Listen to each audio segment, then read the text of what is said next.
بەڕێزان دەست بە گفتوگۆکانمانەکەین لەسەر پرسی ئاشتی لە تورکیا لە نێوان دەوڵەتی تورکیا و کورد لە باکووری کوردستان. ئەم بابەتە گفتوگۆ دەکەین لەگەڵ زۆر بەڕێز مامۆستا محەممەد ئەمین پێنجێنی سیاسەتمەدار و کەسایەتیەکی دیار کە ساڵانێکی زۆر لەو بوارەدا هەوڵی داوە و کاری کردووە و ئێستاش هەر بێکمان بەردەوام لە خەبات و تێکۆشاندایەوە لە هەوڵی ئەوەدایە کە پرسی ئاشتی بەجێ بگە. مامۆستا سڵاو لێبێ بە خێراتی سەرچاو سپاس دەکەم، سپاس بە بەشداریکردن لەگەڵمان. مامۆستا بە شێوازێکی گشتی بابزانین ڕوانینی تۆ چییە لەسەر ئەوەی کە ئێستا لە تورکیا باسەکرێ؟ تورکیا لە ڕابردوودا زۆر ژایەتی کوردیە کرد، بەڵام ئێستا ئەوانەی کە ڕابەرایەتی پرسی ئاشتی دەکەن یاخۆت بە دەوڵەتی قوڵ لە تورکیا دەناسرێن، دەوڵەت باخچەلی بە تایبەت زۆر دژی کورد بوو. ئێستا دەیانەوێت پرسی ئاشتی بچێتە قۆناغێکی تر. پێ دوایە ڕوانینیان گۆڕاوە یان دۆخی ناوچەکە ناچاری کردوون ئەم پرسە بێن نەگۆڕێ؟ خۆی پرسیارەکە زۆر بەجێیە کە لێوە دەست پێ بکەین. ڕاستە بۆچی کەسێکی وەکو دەوڵەت باخچەلی سەرۆکی بزوتنەوەی نەژاد پەرستی تورک و ڕێبەری فەلسفەی تورکیزم لە تورکیا خۆی هاتووەتە سەر شانۆ، هاتووەتە سەر ساحە لە پەرلەمان هاوارەکە ئەڵێ کورد و تورک بران و بێمە لەگەڵ کووردا ئاشت بینەوە و باسی پرۆسەی ئاشتبوونەوە و ئاشتیەکە. ئەمەش خۆی لێ خۆیان جێگەی پرسیارە. ئایا ئەمە بەڕاستیانە یان زروفێکی نێونەتەوەی، زروفێکی دووەلی و زروفی داخلی و هەندوری تورکیا وای لێ کردوون کە ئەم بیرۆکەیان لا دروست بێ؟ حقیقەت ڕەوشی تورکیا بە گشتی زۆر خراپە، زۆر نەهەموارە، ئابووری تێک چووە بە تەواوی، پارەی تورکی لیرەی تورکی قیمەتی هەر نەماوە. ئەوە هینی بانقەکان بۆرسەکان متابعە بکەن دەزانن چی کارەساتێکی ئابووری لە تورکیا دروست بووە، گرانەیەکی زۆر زۆر بێمەعنایە تاریخی تورکیا هێشتا نەگەیشتۆتەوە. لە هەموویشی گرنگتر کەمادە مەسەلەکە پەیوەندی بە قەزی کردوایە، ئەوە 3 ساڵە ئەو هەموو لەشکریان هێناوەتە باشووری کوردستان و لەگەڵ پەکەکە شەڕەکەن ئەوان لە بەرنامەی خۆیانە بە 6 مانگ بە ساڵێک کۆتایی پێبێنن. تا ئێستا هیچ پێش لەو شەڕا لە زەرەر زیاتر جەیشی تورکی لە زەرەر زیاتر هیچ پێشکەوتنێکی گەورەی بەدەست نەهێناوە کە بڵێ ئێمە وامان کرد وامان کرد. ئەمەش لەلایەک نەتیجەی ئەم شەڕەی بێ ئەنجامێک کە تورکیایکە تەنها ئەنجامێک کە ئەوان شانازی پێوەکەن بەشێک لە هەرێمی کوردستانیا داگیر کردەوە. ئەو بەشانەیشی کە نزیکە لە سەرچاوە نەوتی و سەرچاوە ئابوووریەکانی باشووری کوردستان و ئەویش هەدەفی خۆیان هەیە بۆ ئەمە بەست بە ناوی شەڕی پەکەکەەوە ئەمەیان کردو. ئەمە ئەنجامێکی پۆزەتیفی داوە بە سوپای تورکیا. زۆر بێزارن یەکەم لەو شەڕە لە ناو سوپا، زۆر بێزارن، ڕێیان وایە کە خۆی قانونی پێشویان هەتا حکوومەت نەبوو بە ڕیئاسی و پەرلەمان ڕۆڵی هەبوو، بە قەراری پەرلەمانی تورکیا نابێ سوپای تورکیا لە سنووری خۆی بچێتە دەرەوە شەڕ لە خارجی خۆی بکە. تەمان تعدیلی ئەو قانونەیان کرد لە پەرلەمان و حکوومەت بوو بە ڕیئاسی و ئێستا بڕیارەکان هەمووی بەدەست ئەردۆگانە. جێیش بێزارە لەو شەڕە، زەرەرێکی زۆریان کردووە. خۆیان ئەڵێن، قادەکانیان ئەڵێن، جارجار لە تەلەڤیزیۆنەکانی خۆیان تەسریح حەدەن کە داوای گەڕانەوەکەن. ئەگەر لایەتان بێ محاولەیەکی انقلابی هەبوو سەری نەگرت. یەکەم بەیانی قلابچیەکانەوە بوو گەڕانەوەی جێیش بۆ سنووری ناو سنووری تورکیا. یەکەم بەیانە چونکە ئەیانوێست جێیش ڕازی بکەن. ئەم بێزاری هەیە، ئەمە گومانیان ئەوەیە، ترسیان هەیە، مەیان تەمانەوان ممکنە معلوماتی باشتریشان هەیە، دەوڵەت ترسیان هەیە ئینقلابێکی تر ڕووبدا، چونکە جێش هێشتا سوپای تورکی پاک نەبووەوە لە کەمالیستەکان. کەمالیستەکان کە حزبی جەهەپە زۆر بێزارە لەم ڕەوشە سیاسی و عەسکەری و ئابوورەی کە لە تورکیا هەیە بۆ چارەسەریە گەڕێن. ئەوان ترسی ئینقلابێکیان هەیە. ئەمانە هەمووی کۆ بۆ ئەوەی کە ئارامیە دروستکن ڕەوشی تورکیا بێننەوە جێگەی خۆیان پێویستە قەزەی کورد چارەسەر بکەن بە شێوەیەکی ئاشتی. ئەم مەسەلەیە بە 40 ساڵە شەڕەکەن نەیانتوانی هێزە ئۆپۆزیسیۆنە چەکدارەکە لە ناوبەرن، نەیانتوانی بەیانی بە سەراحەت پەکەکە لە ناوبەرن یا بێت تەئسیری بکەن یان زایفی بکەن. ئیسا ئەیانەوێ ئەم مەسەلەی پرۆسەی ئاشتیە فعلەن لە بانگەکەی باخچەلیەوە بوو کە لە پەرلەمان کردی و چوو بە لای پەرلەمانە کوردەکان و تەوقەی لەگەڵا کردن. خۆی ئەمە شتێکی شکلی بوو لە عینی وەختا ئیعلانێکیش بوو بۆ هەموو تورکیا و بۆ تورکە نەژاد پەرستەکان و تورکەکانی هەر کە ئێمە پێویستە لەگەڵ کووردا ئاش بینەوە.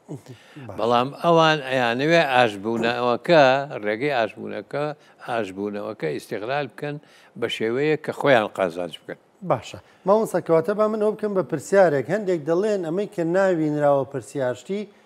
ئەکرێ پێی بڵێن ئۆپەراسیۆنی ئاشتی یعنی هەر ئۆپەراسیۆنە بەڵام بەمانەیەکی تر بە شێوەیەکی تر مانایەکی تر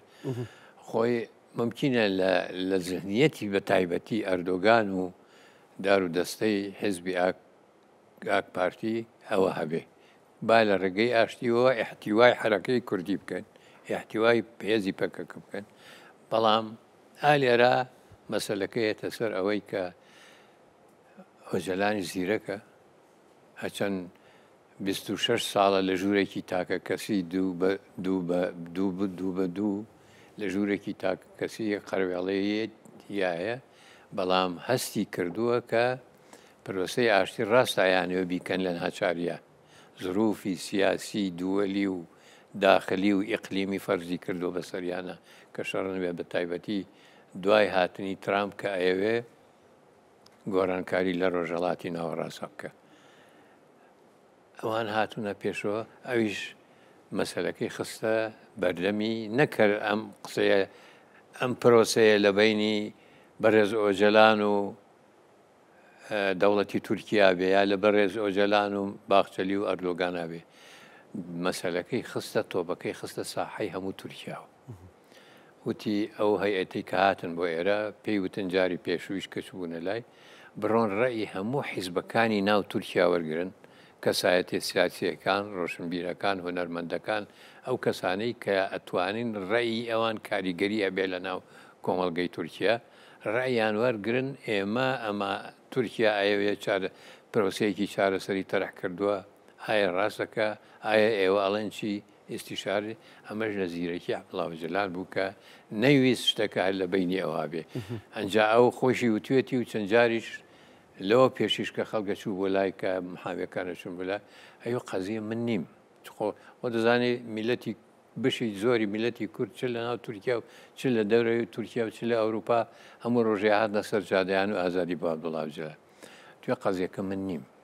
ئەوان منیان خستۆتە ئەم ژوورە ئەیانوێ قەزەی کوردی لێرە حەسر بکەن قەزەی کوردیان حەبس کردووە. ئێستا قەزیەکەی خستە دەرەوە بەر ساحە هەموو حیزبەکانیان بینی زۆربەی هەرە زۆری حیزبە کوردیەک حیزبە تورکیەکان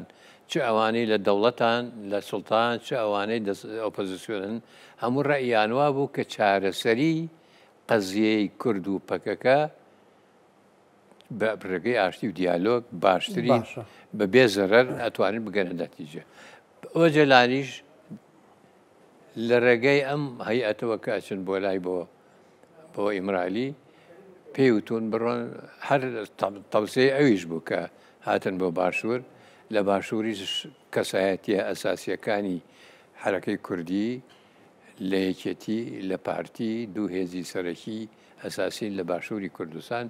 بیان بینن لە حکوومەتی هەرێم خەڵک ببینن مەسوولەکان ببینن سەرکرد بە لێدەرەکانیان ببینن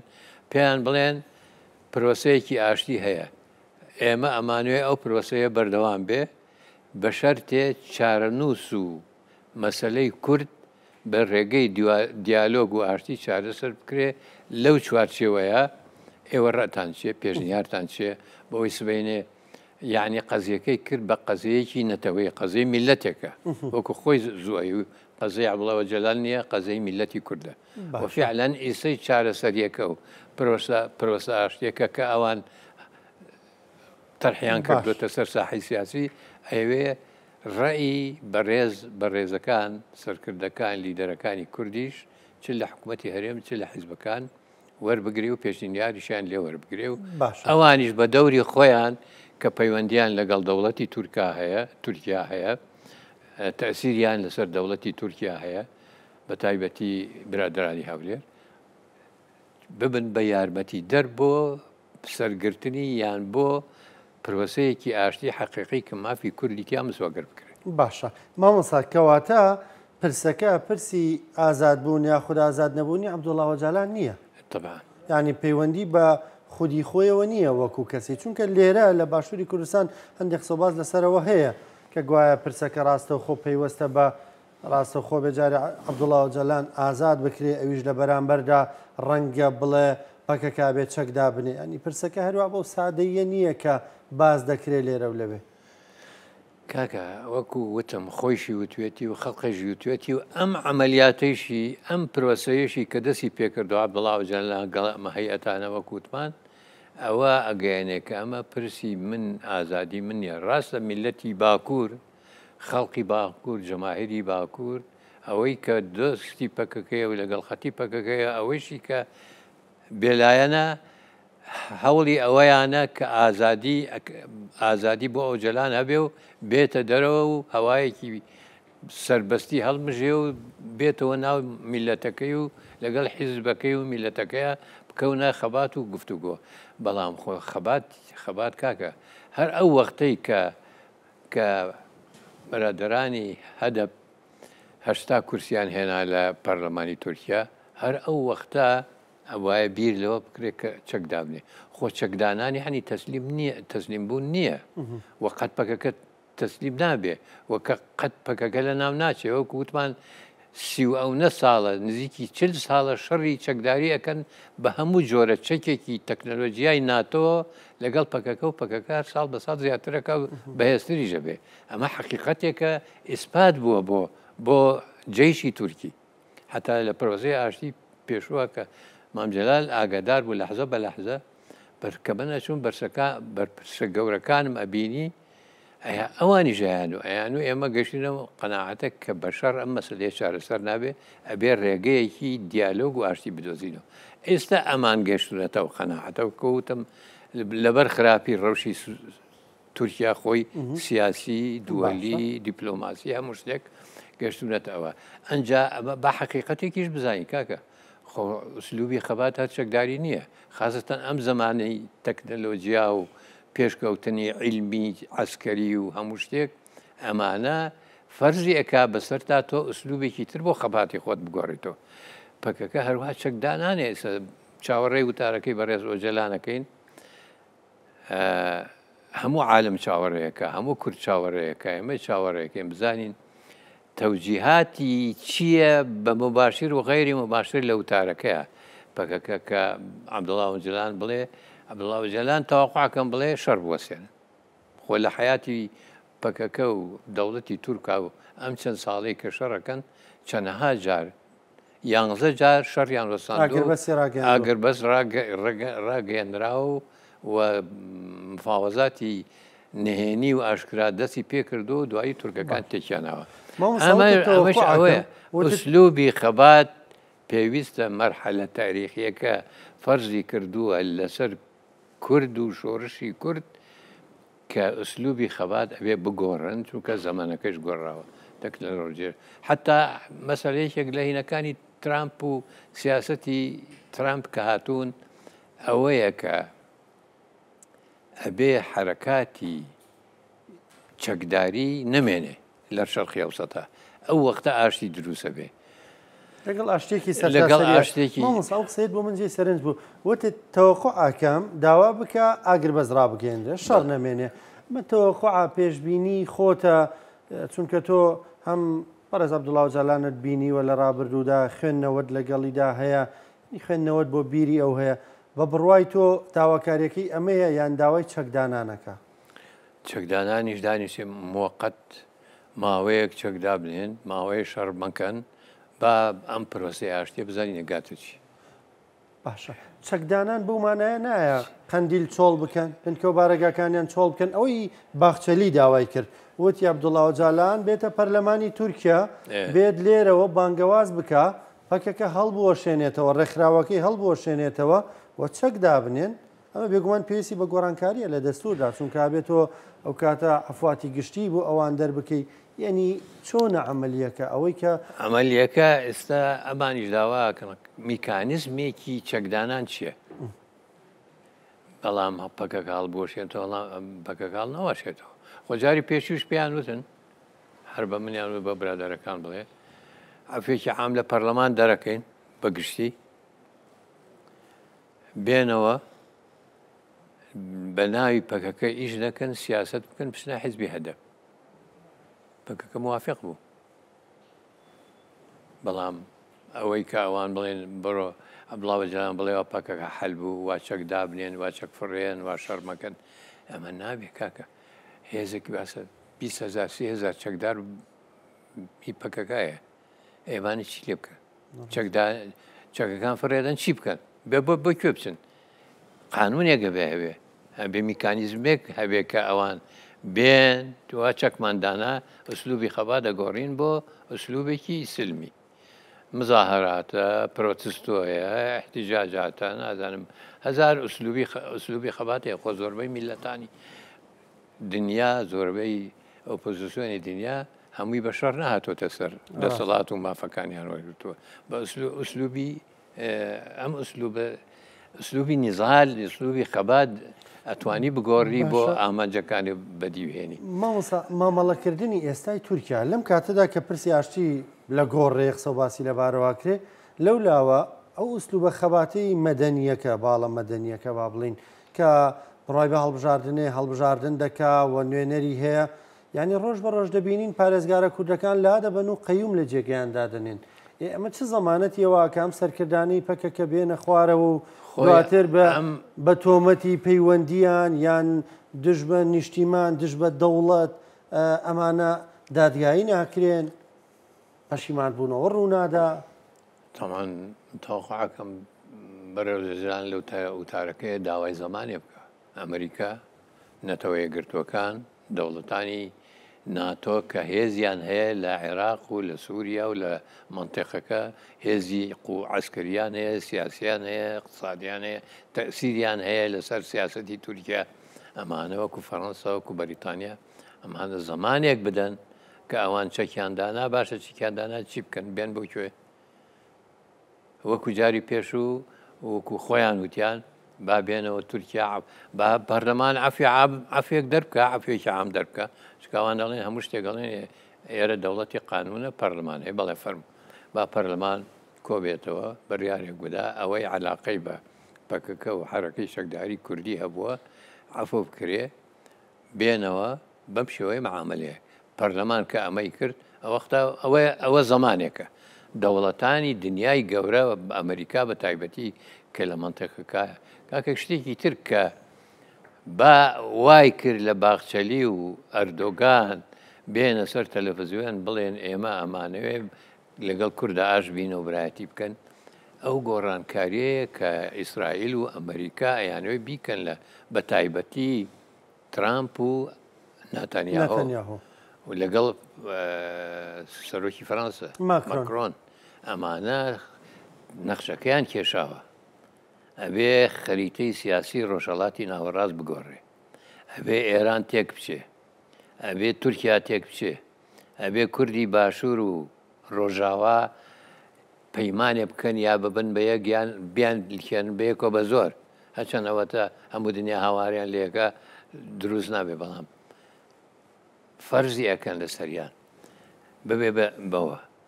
لەوێ ئەوان مەسەلەی کوردیان خستۆتە چوارچێوەی سیاسەتیان کورد ئەبێ سەربەخۆیە وەرگێ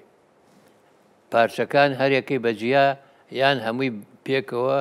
یان مەرحەلە بە مەرحەلە و خۆناق بە خۆناق چونکە تێکچوونی ئێران و تورکیا دوو دەوڵەتی گەورەی ڕۆژهەڵاتی ناوەڕاست کە خۆیان شەڕیانە کامیانە بن بە هێزی یەکەم لە شەرقی ئەوسەد ئەم دوو دەوڵەتە قەزیە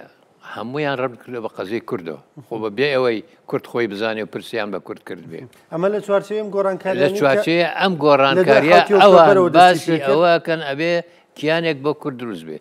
ئیتر بە قۆناغ بێ بە مەرحەلە بێ یان بە شێوەیەک بێ پێ دوایە بە زووی بێتە دی ئەمە من قەناعەتم هەیە چون من عمرم 83 ساڵە قەناعەتم هەیە پێشەوەی بڕۆم ئەیبینم ئەگەر نەخۆشی زەخت و نازانم جاڵتەوازمان لێ بێنێ تەمەند درێژ بیمە مۆسا بەیوای ساغ و سەلامەتی و ئەو خەونەش ببینین ئەمەیە وای لێ کردووە هێنزیرەکە عقلی سیاسی وەکوتم تورکیزم باخچەلی زیرەکە ئەوان دەوڵەتن معلوماتیان هەیە ئەزانن ئەم پرۆژانە لەکێوە دروست کراوە بەریتانیا چۆن نەخشەی کێشاوە داوێتی بە ناتانیا و ترام جێبەجێیەکەن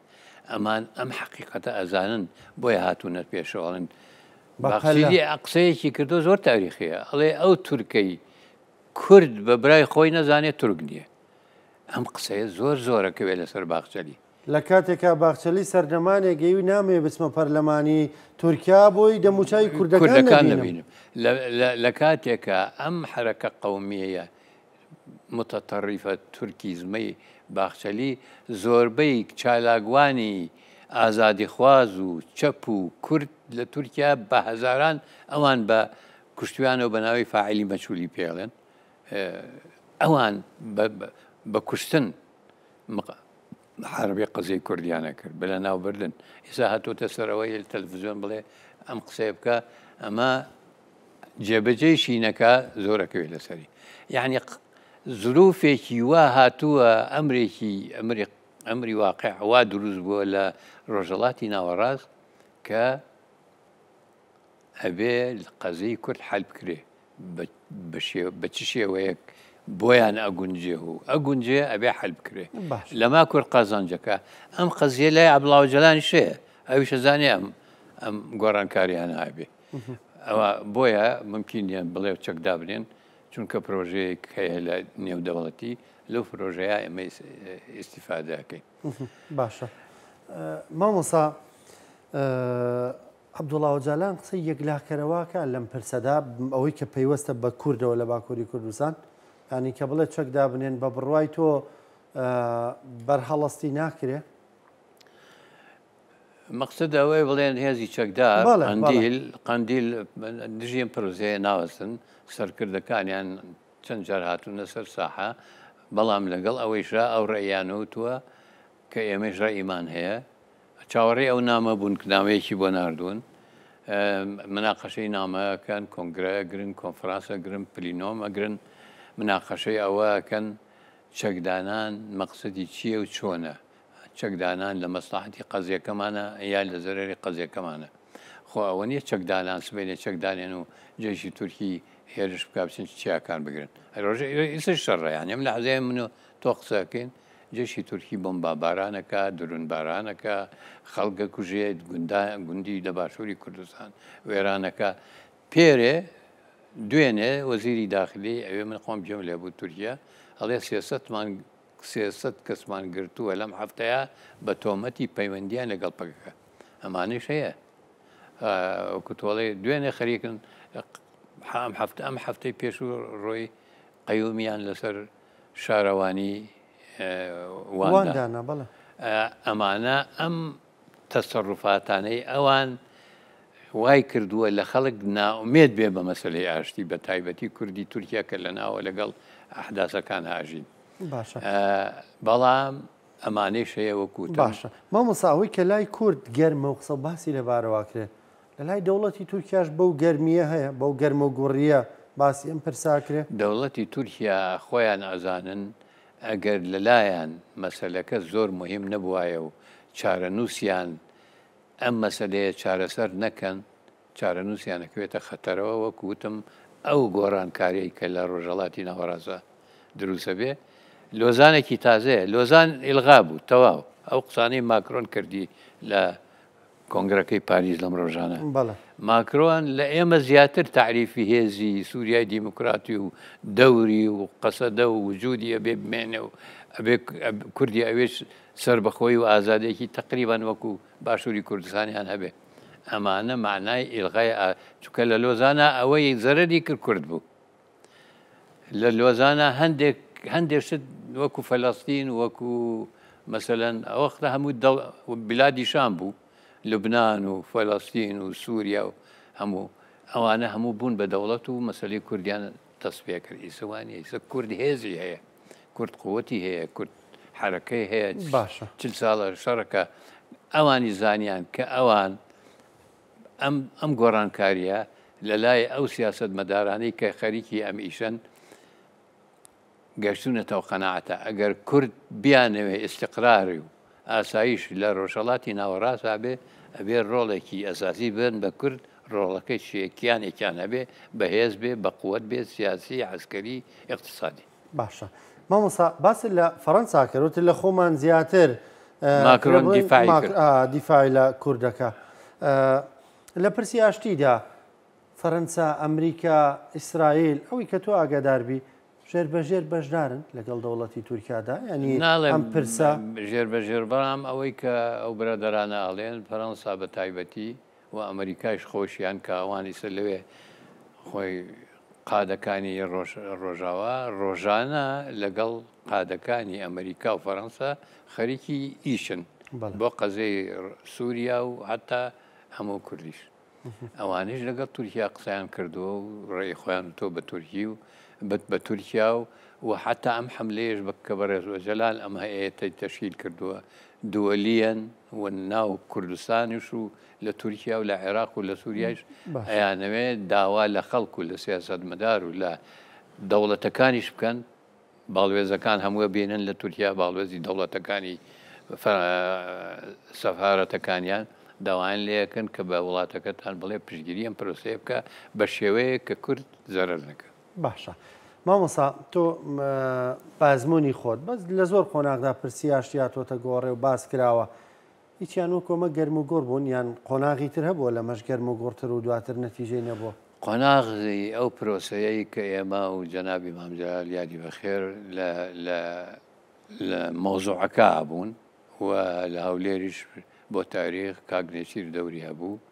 ئەمانە ڕۆژانە لەگەڵ دەوڵەتی تورکا و لەگەڵ ئێوە ماونانە و لەگەڵ قیادی پەکەکە یەکتریانە بینی و ئاڵ و گۆڕی بیر و باوەڕیانە کرد و گەیشتە ئەوەی کاکە هاتن بەیانێکیان خوێندەوە کە پێڵێن بەیانی بە دۆڵمە باخچە ئەم سڕی سوورەیە و لەگەڵ نوێنەری شخصی ئەردۆگان و لەگەڵ نوێنەری حکوومەتی قوڵ بەیانەکەیان خوێندەوە کە چوارچێوەیەکیان دانا بۆ چارەسەری قەزەی کورد لەما ئەردۆگان پەرشیمان بووە جێش هەڕەشەی لێکرد ئەویش پەرشیمان بەوتی من ئاگام لەم شتانە نەبووە لایشی کە لە ئەوەڵ لەحزەوە ئەو ئاگای لێبوو ئەو کەسانی کە منە چووم ئەیان و دوای ئەم کۆبوونەوەیە ئەم ڕاپچووکە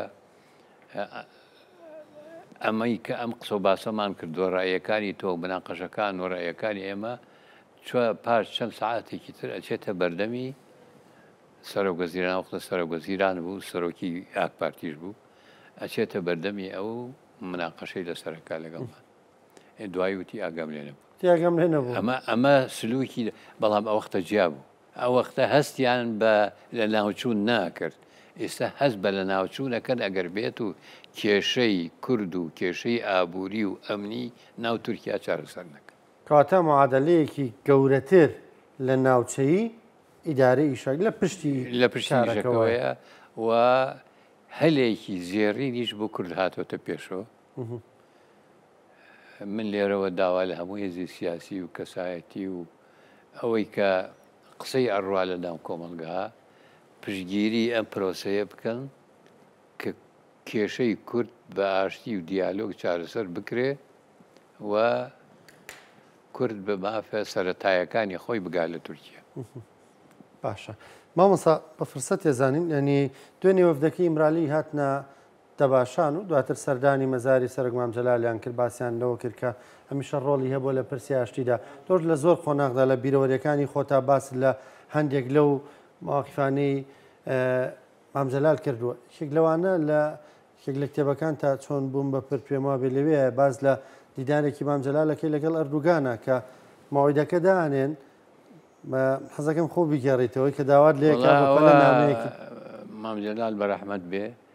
جوابی بۆ نردومەتی ئەبێ ئەم مرۆ بگەیتە بەغدا چوومە بەغدا برادرانی ئێرەی کاراسانیان بۆ کردم چووم وتی سبەینی ئەردۆگان لێ بۆلام بڕۆ بە برادران بڵێ نامەیەکی کورت و مختصر هاوا بەشێ خۆی مسودەیەکی نووسی بە عەرەبی وتی ئەمایان بۆ بخێنە لە چوارچێوەی ئەوە نامەیە بنووسن و بۆم بێنە کە هات بیدەمێ لە نامەکەیشا داوا بکەن کە بڵێ ئێمە چەکمان بەواڵ نەگردە تورکیا پارچە بکەین ئێمەمانەوێ مافی کورد لە دەسوورە تەسبیت بێ لەگەڵ کووردا لە وڵاتێکی لەگەڵ تورکا لە وڵاتێکی دیموکراتیا بژین لەو چوارچێوەیە نامەکە بهێنا من نامەکەم وایە ئێوارای تر هاتمەوە سلێمانی بۆ سبەینە بڵێن ئەردۆگان هاتبوو پاشتی خۆیان کە ڕسمیات و وی قانونی ئەمانە نامەکەی دابوتوی برادرانی شاخ ئەم نامەیان نووسیوە و داوت چەند جار باسی کردبوو کە ئەم کێشەیە چارەسەر بکەین و من ئامادەم چیم پێکرێ هەوڵ بدەم بۆ چارەسەری ئەم کێشەیە لە ناو تورکیا و کە پێڵێن کێشەی کورد و مافی کورد کە نامەکەی داهوێت تاریخەکەی سەر کردبوو تەواو بڵێن ئەمڕاومە سبەینی ئەگاتە دەست بە سوحبەتەوە بە جەناوی مام جەلالی تۆڵێ ئەمانە لەم ناوە نین و دوورن و لە منتیقەیەکی ناین و بەڵام تاریخەکە وا دەرێخاکە لە ژوورەکەی پشتەوەن ترک مام جەلاش خۆ دەزانی هەموو شتێکی کرد بە نوکتە بە قسەی خۆش جوابی دابوو یعنی زۆر جار مام جەلال پرۆتۆکۆلی دەشکان بۆم قەزیانە پرۆتۆکۆل ینی پرۆتۆکۆل ڕەنگە ڕێگەی پێنەداوەکو سەر کۆماری عێراق پرسێکی لەمە بکە بەڵامە و ئەم هەلەی قۆستۆتەوە بۆی کە ئەردوگان دەبینێ بۆی فرسەت لەمە وەربگرێ وڵی بۆ تاریخیڵم بە منی جارێ باسی کردم و بەرەدەرانیش جار هاتن پێکەوە چوین بەلای وتی مناسبەت نییە لە کۆنگرەی سۆسیال دیموکراتی جیهانی کە مام جەلال جێگری سەرۆکیەوە بوو لە مناسبەتە دۆلیەکان هەر مناسبەتەیەک ئەردۆگانی تیا بواە فرسەتم هێناوە باسی چارەسەری قەزەی کوردی تورکیام کرد چونکە ئەو ڕێی وا بوو ڕێی مام جەلال وا بوو بەرەحمەت بێبرای مەحمەد شەروا بوو هەر گۆڕانکاریەکی تۆزێ ڕووناکی لە کوردستانی تورکیاوە بێ تەسیرێکی زۆر ئیجابی پۆزتیفەکە دەزەر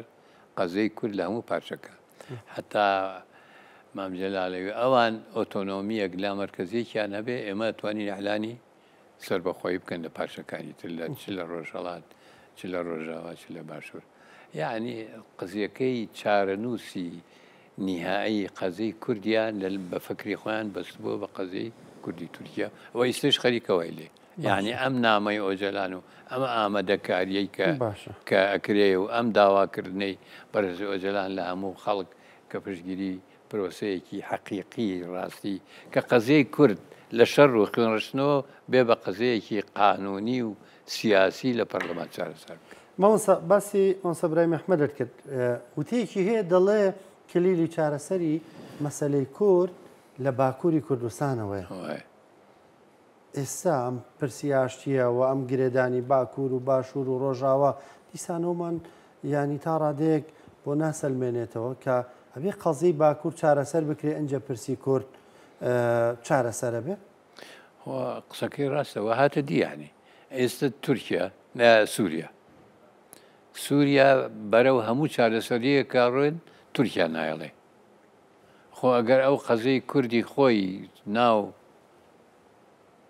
قەزەی کوردی باکوور یان کوردی تورکیا چارەسەر بکە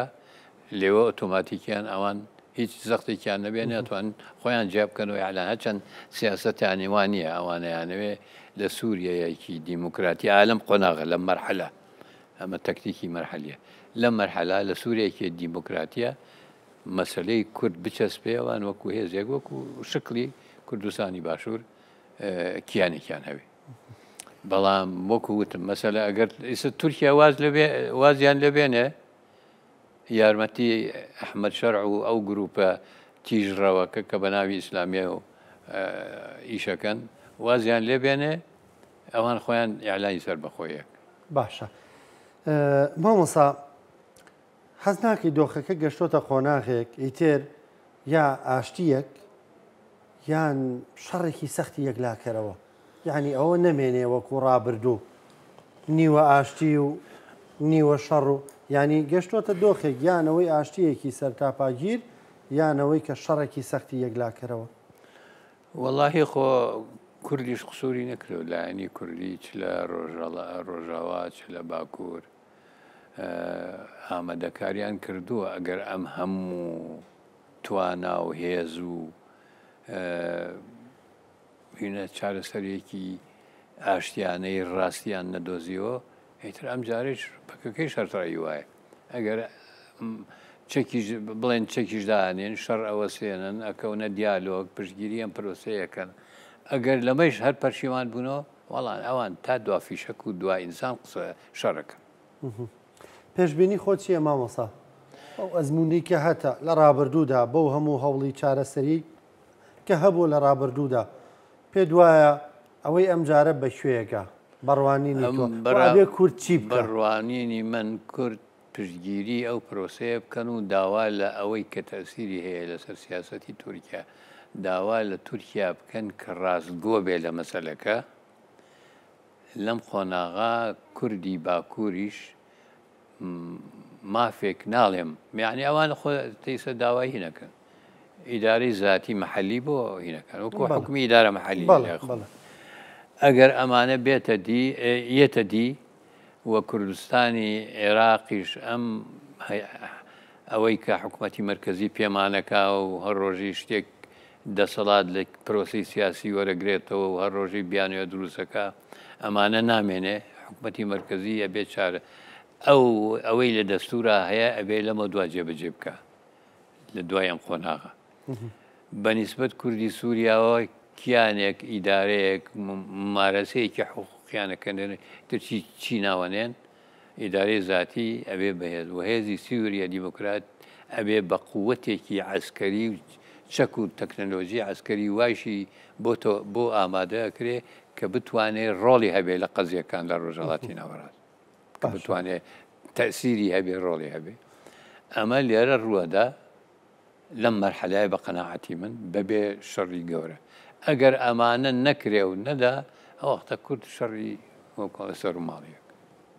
دو پرسیارم پێ دوایە گۆڕانکاری لە دەستوری تورکیا ڕوو بگا بۆ خۆناغی گۆڕانکاری لە دەستوری تورکیا بکە ئەوان حتا ئەم مەسەلەی هاتنە پێشەوەی ئەردۆگانیش بۆ ئەوەیە کە ئەیانەوێ گۆڕانکاری لە دەستورا بکەن کە ئەردۆگان بێ بە سەرۆکی وەکو عیدی مەدە الحەیات ئەمە یەک دووها ئەو مەسەلەی ئاشتیشی کە هێناوەتە پێشەوە لەوەیە کە حەتفی ئەندام پەرلەمانە کوردەکانیش ڕابگرێ دەنگی بدەنێ کە ئەمە مستحیلە ینی لەوانەیە ئینقلابی عسکەری بە قەناعەتی من شخصی لەسەر ئەم قەزەیە دروست بێت لە تورکیا ئەگەر بیشیکەن ئەوە یەک چونکە جێشی تورکی هەتای سێش ئەو عقلیەتە مەدەنی و هینەی لە وجودیانە ماوە کە ڕێگری لە بازێشت بکەن ئەگەر ئەمانە ئەوان ئەیانوێ ئەوە یەکەم وە لە دەستوریشە هەندێ مادە هەدەب پرۆژەی تەقدیم کردووە کە لە گۆڕانکاری دەستورە ئێمە دەنگەیەن بە دەستورێک کە مافی کورد مافی ئازادی و دیموکراتی حەقیقی مافی نەتەوەکانی تریش دیاری بکرێت لە دەستورە بەو شێوەیە دەنگان ئەگەر ئەمانە کرا ئەم گۆڕانایان کەرە لە چوارچەوەی ئەم گۆڕانکاریە قەزەی کوردیش بە شێوەیەکی ئاشتی مافێکی یعنی ئەوەی کە داوایەکان ممکنە جێبەجێ بکرێت ئەگەر ئەمانێش نەکە ئەو جارێ هەر ئەسڵەن دەستکاری دەستورەکە بە قەناعەتی من ئینقلابی عسکەری ڕۆدالێت زۆر بەڕێز محەممەد ئەمین پێنجێنی سیاسەتمەدار ئەمەسا سپاس دەکەم سپاس بۆ بەژاریکردنی بە خێراتی سەرچاو زۆر سپاس خۆشەویستان بەرنامەی پرسی ڕۆژتان پێشکەشکرا تا پێتانەگەینەوە کاتێک خۆشخواتان لەگەڵ